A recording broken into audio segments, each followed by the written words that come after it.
Hello, magandang araw na naman sa ating lahat mga bro, mga kabadis, Mati H, Luzon, Visayas, Mindanao. Mapagpalang araw sa ating lahat Mati H. Ito ay another sharing na naman ang i-share ko sa inyo dito mga bro, mga kabadis, Mati H, kung saan itong aming site na ito ay makikita nyo yung napakalaking century tree balete na ito ay ginamit ng mga pon bilang surface trail marker na sinisimbolo. May nakatagong deposit dito sa malapit sa puno na ito, kung saan ay ito yung kinaroroonan ng deposit dito na makikita natin itong coordinate ng dalawang puno na bato dito, isa, dalawa, tatlo, apat, pang-lima, at yung puno na makikita natin na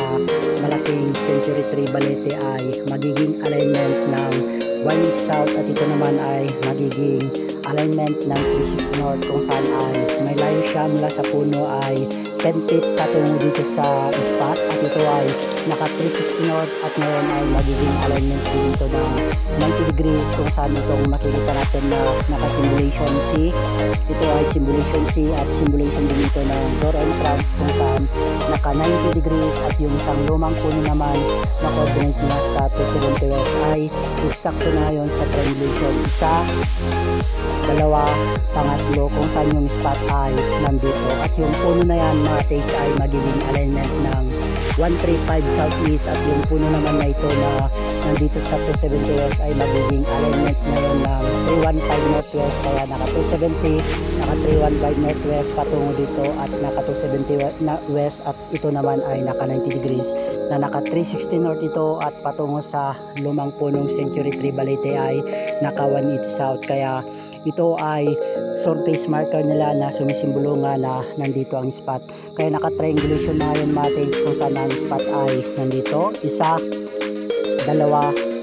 tatlo, patungo dito, kaya ang spot ay nandito matin. At ngayon ang ipapakita ko sa inyo na bato dito ay ito muna ang unahin natin na titignan na bato. Ito ay baliktarin natin na ganyan,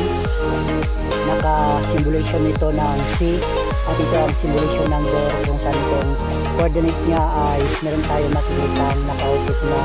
maliit na enter sign. Pagdating dito sa kanyang side ay meron tayo makikita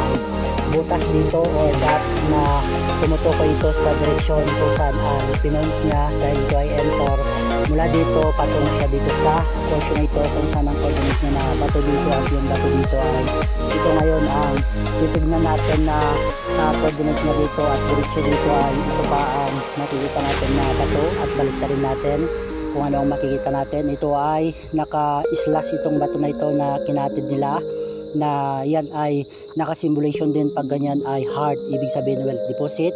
At ang coordinate nga niya na kinaroroonan ng spot ay dito sa gitna na ito, kung saan ito ay baliktarin natin ngayon itong bato na ito, kung saan ay tinesdig ko dito. Ito ang makikita natin mates na nakaukit dito sa bato na ito na hugis puso siya, na meron siyang ukit dito na simulation ito ng treasure underneath na dito, kung saan ay nagpapahiwatig dito na mismo ang center spot niya, kung saan nga itong bato na pinakalak niya dito na meron siyang simulation C, at ito ang simulation ng door entrance, kaya patungo siya dito sa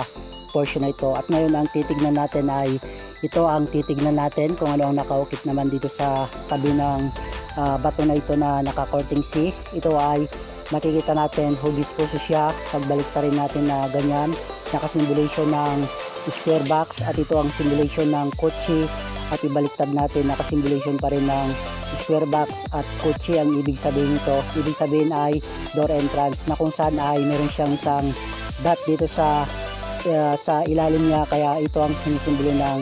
deposit, at meron siyang isang itch dito, ibig sabihin one deposit, kung saan nga ay on the spot direct under na dito, kung saan yung coordination nitong square box at yung enter doon ay sumisimbolo nga na ang entrance niya ay dito na mismo, kung saan nga itong naka-courting C na ito ay simulation door entrance, kaya on the spot direct under na dito sa portion na ito mates. At napakagandang sharing na naman ang na-share ko sa inyo dito mates, kung saan itong napakalaking Century Tree Balete ay ito ang surface trail marker na sumimbolo na ginamit ng mga Hapon na may nakatagong deposit dito noong World War II noong 1942 nung sila ay nagkampo dito sa bundok na ito. At sa lahat din ng mga tips natin dyan, Luzon, Visayas, Mindanao, magtsaga lang sa ating lahat at huwag kayong makalimot na humiling ng laging gabay sa ating Amang Lingka para tayo mag-guide